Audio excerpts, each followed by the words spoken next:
Hey, it's Jay, and welcome back to the Star Wars Chronicle. In this episode, aka Chapter 8, we will be looking at the next two episodes in Star Wars, the Clone Wars. That, of course, being Rookies and Downfall of a Droid. So without further ado, let's get started with Rookies. So the episode's going to begin on the Rishi Moon, and the Domino Squad, whom we met earlier, they're really bored. That's all I gotta say. They haven't seen any action. They're just kind of just sitting there, waiting to be used. Echo is reading up and, on the rules and regulations, and Heavy he just wants to be out on the front line. However, their Sergeant 09er reminds them that just because they're not out there fighting doesn't mean they don't have an important role. Their listening post is specifically there to detect any separatist attacks and prevent them from, unleashing these full-fledged attacks at the risk of possibly blowing up or destroying Kamino, which is the central clone creation area. While it might not be the most action-packed place, it's got a huge purpose. And he also tells them that Commanders Rex and Commander Cody are going to be coming for an inspection, so they need to get the ship and their outpost ready for that, because they're en route. However, a meteor shower enters their atmosphere, and they raise the shields. And they don't think too much of it, but two of those meteors aren't actually meteors. They're actually going to be ships carrying droids. So this is why their outpost is very, very important. Alright, so these droids seem to be a little bit more advanced than the goofy, mess-up droids that we've seen so far. And they seem very skilled because without breaking a sweat, they break through the shields and execute Sergeant 09er. And three other rookie clones who are with our Domino Squad, forcing the rest to have to flee through the air duct vents on their outpost. They report back to General Grievous, who is very pleased with their performance and contacts Asajj Ventress, who is on Kamino, and she has a whole plan for a separatist invasion. So it looks like these more advanced droids seem to have an upper hand on our rookie clones, so we gotta see what happens next. So Heavy, Echo, Fives, and Cut Up make their way out of the vents and are trying to plan their next step for attack, when suddenly a Rishi eel, a massive Rishi eel, comes up and snatches up Cut Up, thus killing him, and sinks back into the trenches that it came from. A really surprising scene, if you ask me. And this takes them aback, obviously, because that's one of their squadron, so now they have no idea what to do, just as Commander Cody and Commander Rex are arriving for inspection as well. However, with the droids there, they obviously jam up the contact. So they can't contact Rex or Cody as they enter their outpost, so they have to try to use a flare to send a message that don't go in there, it's going to be a trap. Yes, unfortunately, we had to say bye to Droid Bait and now Cut Up. So our favorite Domino Squad's getting kind of picked apart, and that's not cool. Alright, so Rex and Cody are walking to the base, and a clone comes out to greet them, but this clone is acting very, very strange. And this is immediately suspicious for Rex and Cody. And they're like, we need to inspect. But this clone is like, everything's shipshape, you don't need to come in, everything's fine. And they demand that he remove his helmet and also see the commanding officer in this clone segment. And he says, Roger, Roger, which is something that the droids say. And this automatically makes them suspicious, but then they finally see the flare. Rex just shoots this clone in the head, surprising Cody, because it's like, whoa, that came out of nowhere, only to have Rex be like, don't worry, this is not a clone, and it's revealed to be one of the droids, in disguise, as the clone, I should say. An ambush then occurs, but the droid's trying to take on the two commanders, and in the ensuing firefight, they throw these grenades into Rex and Cody's ship, preventing them from escaping. And under the cover of the explosion, they're able to meet up with the remaining three rookies. That Rishi eel does return, but Rex makes quick work of it to make sure it doesn't take yet another one of their troops. Now it's plan time. They really need to figure out what they're going to do against this seemingly advanced version of already advanced droids. And they refer to the rookie clones as shinies, which is a term used to describe rookies because since they haven't seen that much battle, their armor is still squeaky clean. So that's why they're called shinies. And Rex and Cody are determined to take this base back, because if they lose this base, that's a big outpost that could easily lead the Separatists to take out Kamino. And Heavy, Fives, and Echo not willing to back down from the challenge to prove that they are there to fight and they deserve to be there to fight, join in right alongside them to go take out this droid army. So while they might have the brain power or something like that to take out the droids, they lack the weaponry they need to take these guys out. And they come up with a plan, though, to try to trick the droids, I should say. And Unit 7 gets a message at the door by Unit 26 and realizes that Unit 26's vocabulator isn't working. It doesn't seem to be working, I should say, and demands that Unit 26 take its helmet off. However, of course, this is just Rex in disguise as Unit 26, who was the droid who took the position of the clone to try to trick Rex and Cody before, and kind of like ducks down and puts the dismembered droid's head up to the camera for the door. And one of the clones is like, this isn't going to work. And then it ends up working. So while these droids may be advanced, they still kind of have that stupidity of the other droids. And they're able to gun down the rest of the droids and take back their base. But I wouldn't say it's time to celebrate just yet. So what I meant by that was the Confederacy Navy, led by General Grievous, is trying to make contact with the commandos, but they can't make that contact, and that is alarming, so he sends in reinforcements. Not wanting the base to get taken over again by the droids, the clones have the plan to blow it up with liquid Tabana, which would, in turn, disrupt the all-clear signal that would be sent to the Republic, and instead alert to the Republic that something's wrong. So Heavy heads on in to try to rig these explosives by device, but it doesn't work. So he has to do it by hand. And that's a very, very risky play because, of course, that would take him out with it. He's mortally wounded by these droids who overpower him.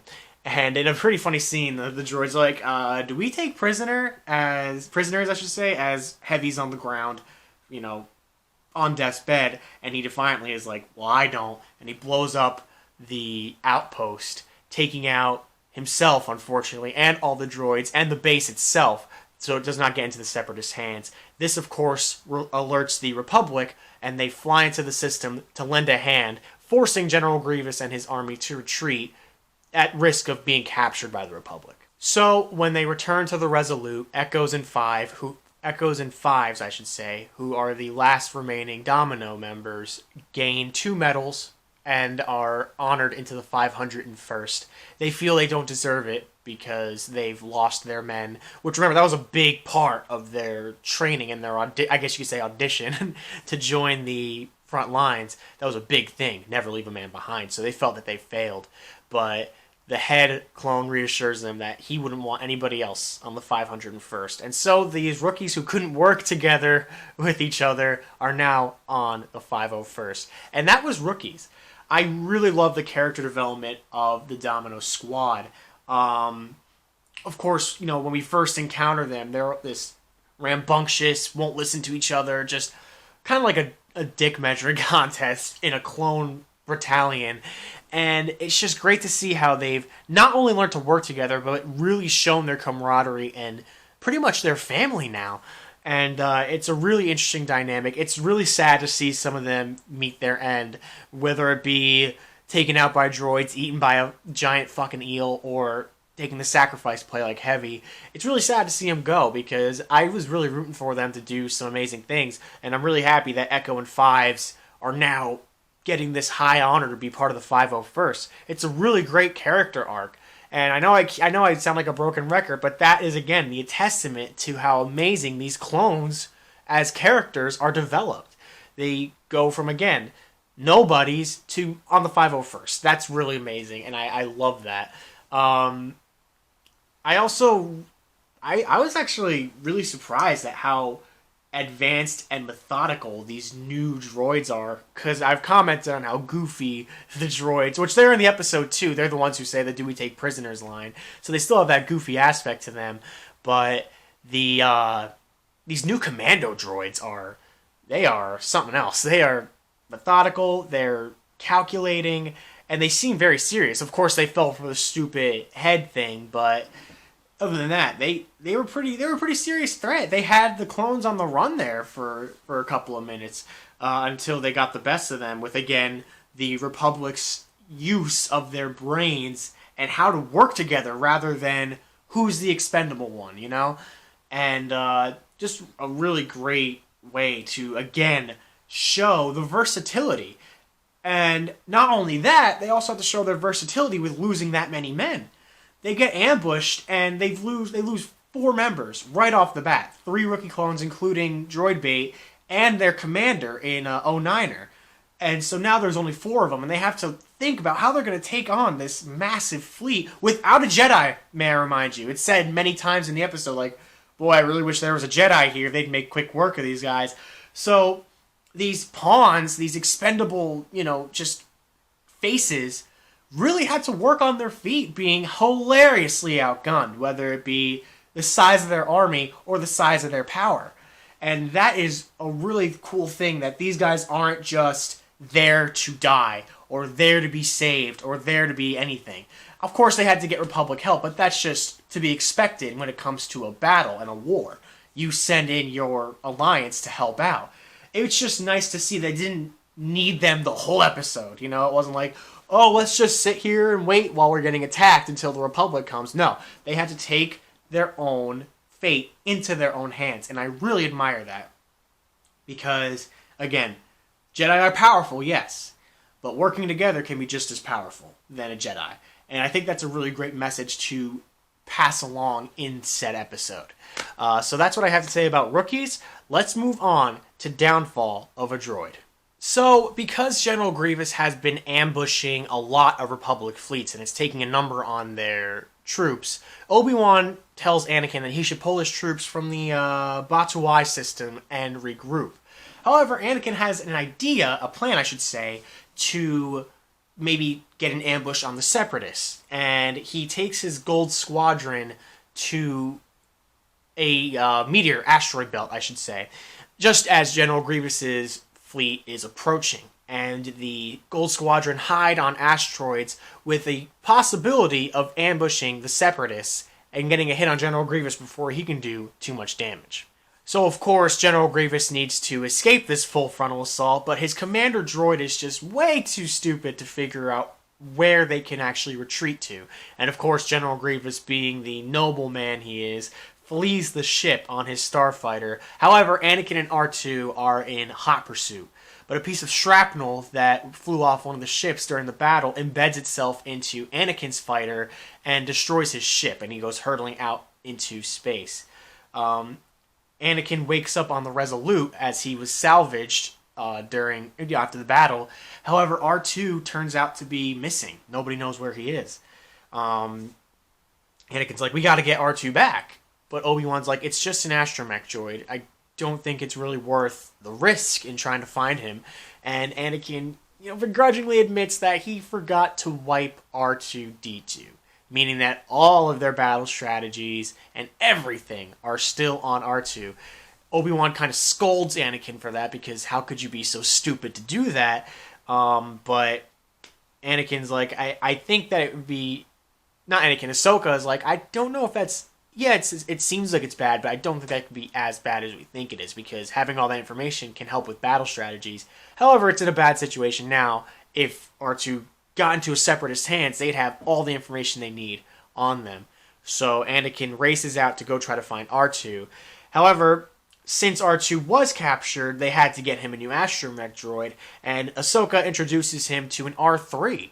I believe it was R3S6 is his name, but Ahsoka calls him Goldie, and he's supposed to be way more advanced, way more knowledgeable than R2 ever was. But Anakin obviously still has to go find R2 to make sure he doesn't land in the hands of the Separatists. So it looks like the hunt is on for everyone's favorite astromech droid. So as they travel through the debris field, they see a freighter and they dock it. And the Trandoshan captain of that ship, Ga Noct, informs them there's no R2, sorry. There's no R2 units on his ship because he's like a scavenger. He's, or a junker, you could say. So there's nothing. But he allows them to look anyways. Trying to utilize Goldie to the best of their ability, Anakin hears R2's beep somewhere on the ship and comes to the conclusion that he's behind this big door. And he orders R3, or Goldie, I should say, to override the door controls. But Goldie awakens the IG-86 units instead of opening the door, thus forcing Anakin and Ahsoka to fight them. They're able to overpower them, sure, but Goldie just seems to be messing up constantly. However, they're finally able to open the door, and they finally see that R2 isn't on the ship. Godnoct is obviously very, very upset that his units, his droids, I should say, have been destroyed, and pretty much threatens Anakin. He's like, if you weren't a Jedi, I would kill you right now. And assures them that there is no R2 on the ship. But surprise, surprise, after Anakin and Ahsoka decide that all is lost in terms of this location and leave, it's revealed that R2 is in fact in the hands of Godnoct, who contacts General Grievous and is like, hey, I got something really great, revealing that God was in cahoots with the Separatists. And R2's not stupid. He's not going to sit there and be captured the whole time.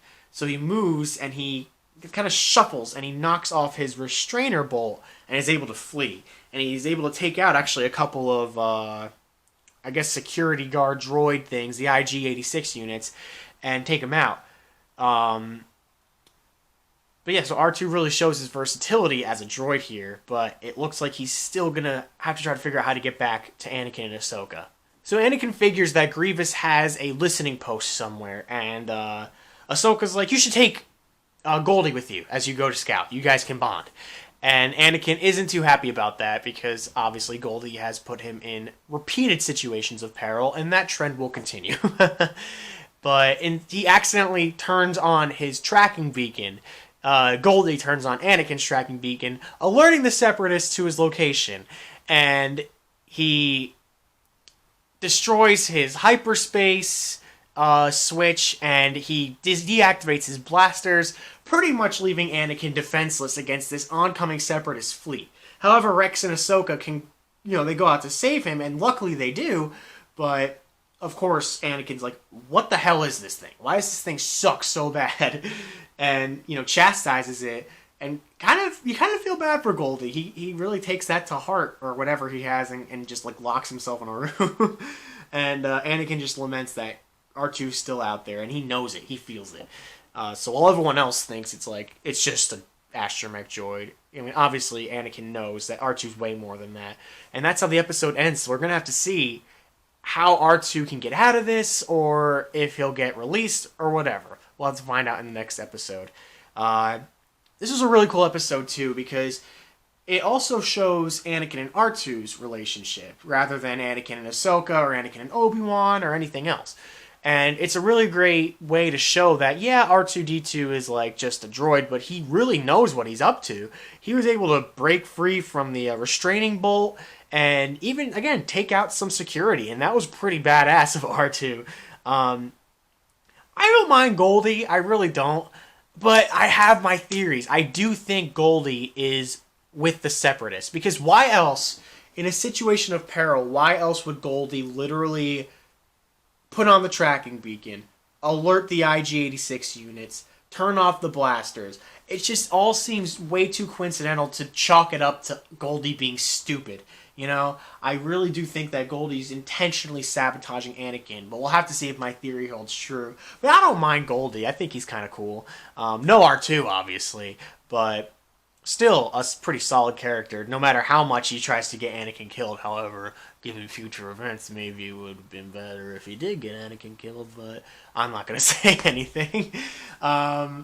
Yeah, not really too much happens in this episode. It's all very straightforward, the plot. It's Anakin gets ambushed, Anakin goes into space, Anakin wakes up, R2's gone, R2 needs to escape, and it's just a search for R2. So there's really not much I could say in terms of character development or anything like that, because it's just really, where's R2? You know what I mean?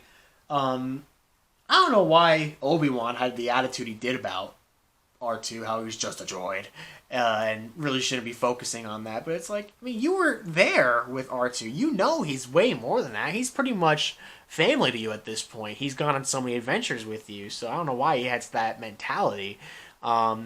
This is one of like the very few times you see Obi-Wan genuinely pissed with Anakin how he didn't wipe R2's memory. Like, Obi-Wan was furious, which is completely understandable, but it's like you don't really see that dynamic. It's usually just like again, like I've compared it to before, like a rebellious son who just refuses to listen to his father. That's like kind of the dynamic you get between those two, but now it's just straight up like scolding. And it was pretty intense to see. But it's nice to see that that relationship isn't just, there are layers to it where Obi-Wan can get furious with Anakin, and Anakin can get furious with Obi-Wan. And it's a really cool dynamic like that.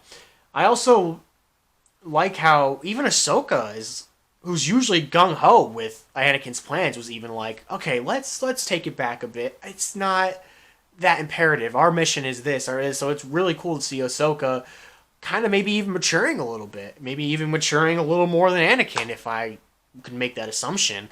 But again, I'll have to see if that develops in later episodes. But I really hope R2 gets a really, really unique and badass escape sequence in a future episode. But for right now, it looks like he might be in the hands of the Separatists because of that trasher.